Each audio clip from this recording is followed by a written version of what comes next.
আলহামদুলিল্লাহ পড়তে পারো, আমি আল্লাহ রাব্বুল আলামিন তোমার জন্য 8টি জান্নাতের দরওয়াজাকে খুলে দেই। সুবহানাল্লাহ পড়ো। সুবহানাল্লাহ। সুবহানাল্লাহর আওয়াজ একদম ছোট হইতো, জোরে করে পড়ুন সুবহানাল্লাহ। সুবহানাল্লাহ।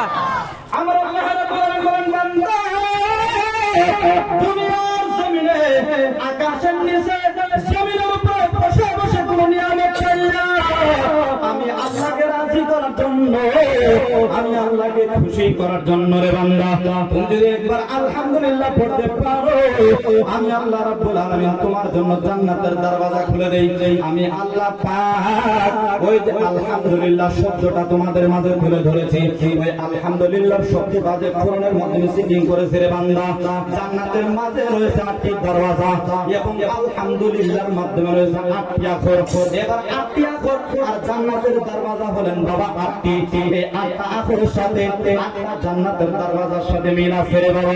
এইজন্য আমার আল্লাহ পাক একবার আলহামদুলিল্লাহ পড়ার কারণে আপনাদের জন্য, আমার জন্য, আমার আল্লাহ পাক 8টা জান্নাতের দরওয়াজা খুলে দেয়। জোরে জোরে পড়ুন সুবহানাল্লাহ। সুবহানাল্লাহ।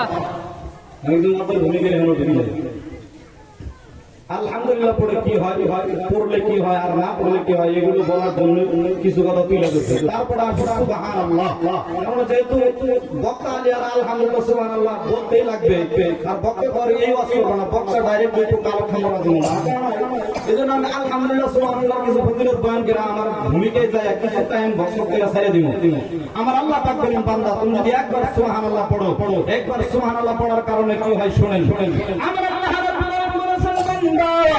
দুনিয়ার জমিনে বসে বসে একবার তুমি সুবহানাল্লাহ পড়ে রে বান্দা, আমি আল্লাহ পাক ওই 4th নম্বর আসমানের মাধ্যমে তুমি একবার সুবহানাল্লাহ পড়েছো রে বান্দা, আমি আল্লাহ পাক ওই একবার সুবহানাল্লাহ পড়ার টাইমটা আমি নষ্ট করি নাই, আমি বিফলে যাইতে দেই নাই।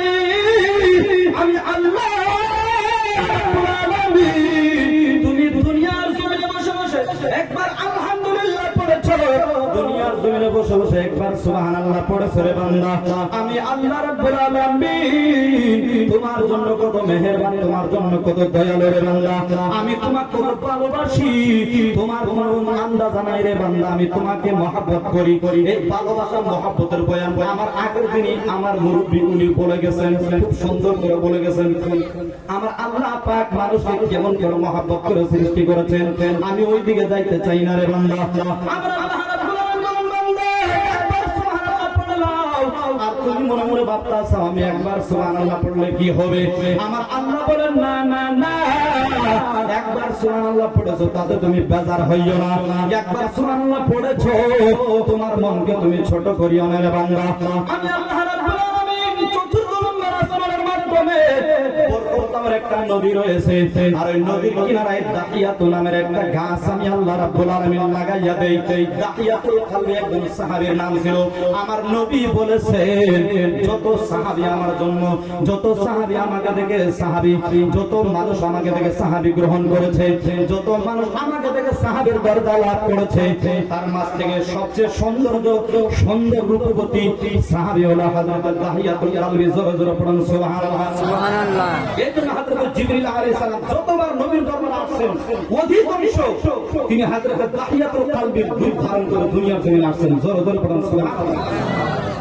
হযরত দাহিয়াতুল কলবির নামের একটা গাছ আমার আল্লাহ রাব্বুল আলামিন ওই 4th নম্বর আসমানের মাধ্যমে বরকত নামের নদীর কিনারায় লাগায়া দেয়, আর জান্নাতের মাধ্যমে একটা পাখিকে অর্ডার করে, ও পাখি তুমি উড়ে উড়ে ওই জান্নাতি গাছের উপরে বসে যাও, ওই দাহিয়াতুল নামের গাছের ডালে বসে যাও রে পাখি।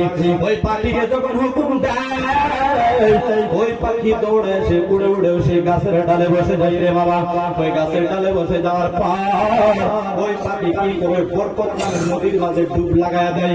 ওই বরকত নামের নদীর মাধ্যমে যখন ডুব দেয় রে বাবা, ডুব দেওয়ার পর তার পাখার সাথে যত পানি উঠে যায়, তার পাখার সাথে যত পাখি যখন পাখা ছাড় দেয়, পাখা ছাড়া লাগানোর পরে পাখা থেকে যত ফোঁটা পানি দুনিয়ার জমিনে পড়ে, আমার আল্লাহ রাব্বুল আলামিন বলেন, বান্দা তুমি একবার সুবহানাল্লাহ পড়েছো, একবার সুবহানাল্লাহ পড়ার কারণে আমি চতুর্থ নম্বর আসমানের মাধ্যমে বরকতের নদী বানাইয়া দেই, তারপর তার সঙ্গে একটা দাহিয়াতুল নামের গাছ লাগাইয়া দেই, তারপরে গাছের উপরে জান্নাতি পাখি বসাইয়া দেই। ওই পাখি যখন বরকত নামের নদীর মাধ্যমে ডুব দেয়, ডুব দেওয়ার পর ওই পাখি যখন ঝাড়া দেয়, তার পাখা ঝাড়া দেয়, ঝাড়া দেওয়ার পর ওই পাখা থেকে যত ফোঁটা পানি পড়ে, ওই পানির এক এক পানি ফোঁটার পরিবর্তে আমি আল্লাহ রাব্বুল আলামিন 70,000 করে ফেরেশতা বানায় দেই। জোরে জোরে পড়ুন সুবহানাল্লাহ। 70,000 ফেরেশতার কাম কি? এবার প্রশ্ন করবেন হুজুর, কোনো তো হিসাব নাই, হিসাব ছাড়া পানির ফোঁটা দুনিয়ার জমিনের উপরে রে বাবা কোনো হিসাব করতে পারবেন না। যেমন পানির ফোঁটা, যে পানির ফোঁটার পরিবর্তে আমার আল্লাহ রাব্বুল আলামিন এক এক পানির বিনিময়ে, এক এক পানি ফোঁটার বিনিময়ে 70,000 করে ফেরেশতা বানায়া দেয়। আবার যদি প্রশ্ন করেন হুজুর 70,000 করে এক এক পানির ফোঁটার বিনিময়ে, 70,000 করে পানির ফোঁটার বিনিময়ে 70,000 ফেরেশতার জন্ম হয়, ওই ফেরেশতা কি করে আমি বলবো রে বাবা? আপনার জীবন চলে যাবে, আপনার ছেলে মেয়ের জীবন চলে যাবে, তার নিউ জন্ম প্রণোশন হবে, তাদের জন্ম চলে যাবে। এমন করে আপনার জন্মগত ভাবে আপনার সিলসিলা কাল কিয়ামত পর্যন্ত জারি থাকবে। যত জন্ম আপনার ভবিষ্যতের মাঝে যত ছেলে সন্তান এবং মেয়ে সন্তান দুনিয়ার জমিনে জন্মগ্রহণ করবে, আপনার নসলের মাধ্যমে, আপনার জনগোষ্ঠীর মাধ্যমে, আপনার সংসারের মাধ্যমে, আপনার পরিবারের মাধ্যমে যত মানুষ কাল কিয়ামত পর্যন্ত আসতে থাকবে, ওই যে ফেরেশতার জন্ম হয়, ওই ফেরেশতারা আপনার জন্য, আপনার আহলে আওয়ালের জন্য মাগফিরাতের দোয়া করতে থাকে। জোরে জোরে বলুন সুবহানাল্লাহ। তাহলে কি সুবহানাল্লাহ বলার দরকার আছে না নাই? আছে না নাই? আছে। আমরা সুবহানাল্লাহ, আলহামদুলিল্লাহ, আল্লাহু আকবার এগুলোই করব ইনশাআল্লাহ। পড়েন। অতি প্রথমে আমি আপনাদের সম্মুখে কোরআন মুকাদ্দাসা থেকে আয়াতে কারিমা তেলাওয়াত